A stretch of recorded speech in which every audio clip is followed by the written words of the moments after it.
السلام عليكم ورحمة الله تعالى وبركاته. معكم الدكتور بوعمامة الدليل، طبيب المخ والأعصاب. نرحب بضيوفنا الكرام بموقع صحتكم وانفو سيتي.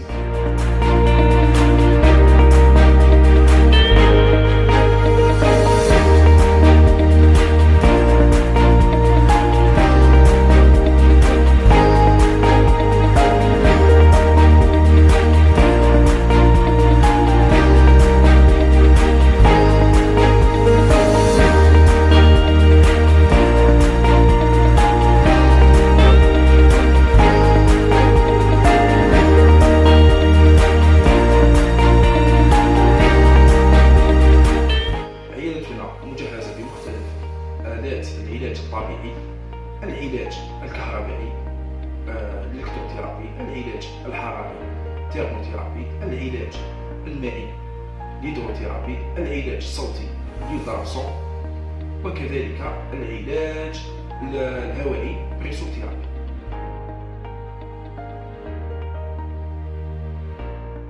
السلام عليكم ورحمة الله تعالى وبركاته. معكم الدكتور بوعمامة الدليل، طبيب المخ والأعصاب. نرحب بضيوفنا الكرام بموقع صحتكم وانفو سيتي. حديثنا لهذه الحصة عن آلام الرأس وبيان لي سيفال. وعموما هنا آلام الرأس هما سي لو موتيف دو بي فريكون دو كونسلطاسيون اون نورولوجي. آلام الرأس حنا نقدروا نقسموها إلى قسمين. كاين آلام الرأس أولية وكاين آلام الرأس الثانوية. آلام الرأس تتجزأ إلى قسمين، قلنا آلام الرأس الأولية وبيان لي سيفالي بريمير، وآلام الرأس الثانوية وبيان لي سيفالي سيكوندير. نجيو للسيفالي بريمير وبيان آلام الرأس الأولية. عندنا آلام التوتر وبيان لي سيفالي بوتنسيون. عندنا أن دوزيام ليو آلام الشقيقة وبيان لا ميغرين. عندنا أن تروازيام بوزيسيون لا نيفرالجي دو 5. وعندنا لالجي فاسكولير دو لا فاس. اما فيما يخص الالام الراس الثانويه، هنا ينصح المرضى ننصحهم دائما بمراجعه الطبيب المعالج، خاطر شفنا عموما يكون هذا الالام الراس تخفي امراض وجب الكشف عنها. اما فيما يخص الام الراس الاوليه، نبدا بسيفالي دو طونسيون او الام التوتر. عموما هنا المريض يشكو من الام في مؤخره الراس. هنا المريض يقول عندي الام، يقول لك عندي ضغط، عندي ازيار، وقادر حتى يولي ما يرقدش مليح. عموما هنا المريض يكون مقلق، سي لو ستريس. الستريس هو اللي ياثر على الامراض هذه. عندنا الام الشقيقه او لا ميغرين، يعرفوا عاده الناس. هنا الام الراس تكون على شكل صداع نصفي، قادر تجي في الجهه اليمنى او اليسرى. هنا الالم يكون على شكل نبضات. هنا السيفالي سون سيفالي بيلساتين. المريض واش يقول لنا باللي يحس في يديه اللي في راسه، وقادر تكون عنده تقيؤ دي فوميسمون او غثيان، دي سونساسيون يحس بلا يفهم. وقادر اوسي يكون عنده المريض يكون جيني بار لا لوميير من الحس، يكون يسيب يقعد في بلاصه كخان. هذه عموما الشقيقه من بين مسبباتها كاين الوراثه. قادر المريض يكون عنده في لافامي بوي ولا خوه ولا اختو ولا عمته يكونوا عندهم هذا المرض. وهذه الشقيقه كيس لو طونج دو سكس ماسكولين وفيمين دو فاسون ايكال حتى لادوليسونس. ابارتي دو لادوليسونس سن المراهقه تولي المراه هي اللي تصاب بها بزاف، وهذا راجع دي فاكتور هرمون. دي فاكتور هرمون خاصه المراه كي تجيها الحيض. هنا قادر يجيها دي سيفالي تريزاتوس. هذه عموما الاعراض. وقادر المريض كي تجي له هذه دي سيفالي تبدا له من 4 سوايع حتى 72 ساعه، تاثر له حتى في الحياه اليوميه. ايماجيني واحد يقرا ولا واحد يخدم، سما سافا لو طونكي سو لا في كوتيديان، سما حتى في التحصيل الدراسي تاع الطالب كي يقرا سافا لو طونكي سو لو ريزولتا تاعو. هذه عموما الاعراض تاعها. وقادر المريض ثاني اللي يكون عنده الشقيقه يكون عنده اعراض قبليه، يحس بها قبل ما يجي الالام هذه اللي وليه. قادر المريض اون لي زابيل لي زور، قادر المريض يحس دي زورا سونزيتيف، سما تنمال في اطراف اليدين ولا في الرجلين، ولا يحس ايضا يشوف بصريه، تكون دي زورا فيزوال، يشوف دي سبوتوم كيما نقولوا هنا دي طاش ليمينوز، وبيان يشوف الطوط هكا. هادو يعني دي سين انونسياتور. المريض يكون عنده شقيقه يولي يفيق، كي يبداو هادو الاعراض يفيق بلي حيجي الالم. اون تروازيام بوزيسيون نقولوا اون باس نيفرالجي دو سان، بيان الام راجعه لالتهاب عصب مثلث التوحد. هذا النيرف تيجيمو عندنا ثلاث تروا برونش، كيكون التهاب ثما يمد لنا الام هذا المريض واش يقول لنا؟ يقول لنا عموما عندي دي شارج الكتريك. المريض واش يقول لك؟ يقول لك عندي ترسيتي في وجهي. تسمى هذا لو سين اسونسيال.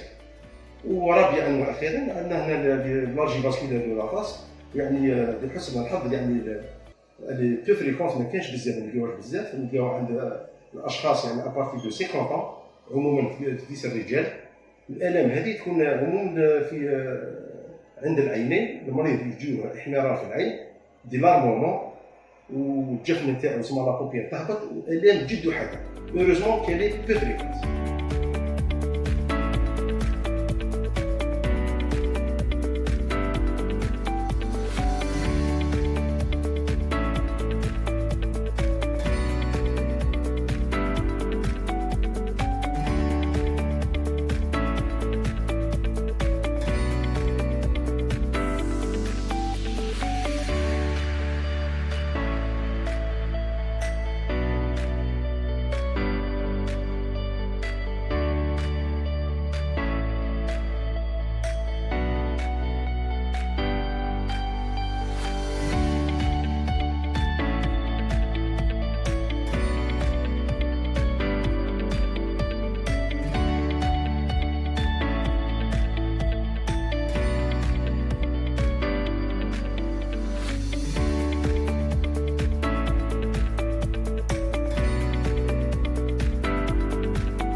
اما فيما يخص العلاج كما سبق وذكرنا، نبداو بالليسيفالي دو طونسيون.